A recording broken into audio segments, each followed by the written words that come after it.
When negative things happen, some Christians, they just panic, and then, you know what they do? They give up their faith in God.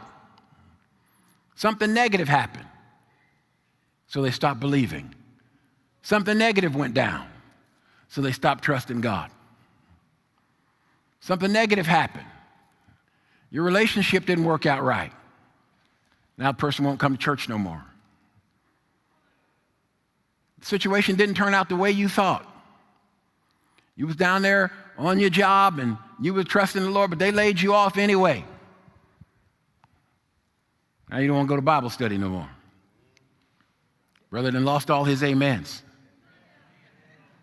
So often people give up their faith when something negative happens in the life of a believer.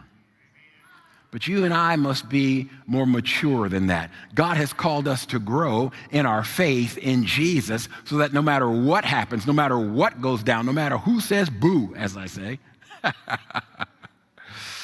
no matter who says what, it really doesn't matter because, can I tell you this? God is always faithful.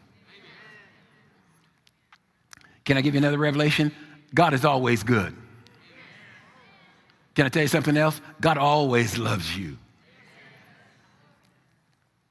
But the enemy will send foolish thoughts to your mind, and you will be foolish if you entertain them, that God is somehow not faithful to you. If he's not faithful, then you're the first person on the planet, he's ever been unfaithful to. Isn't that something? The Bible said, let God be true and every man. Come on now. I said God is faithful even and especially when it don't look like it.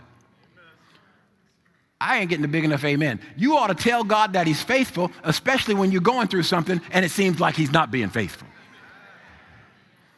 You broke and you tempted to say, I'm broke and therefore I judge you unfaithful. But instead of saying, I'm broke and I judge you unfaithful, you do the mature thing as a mature believer and you say, I may be broke, but I can't stay broke.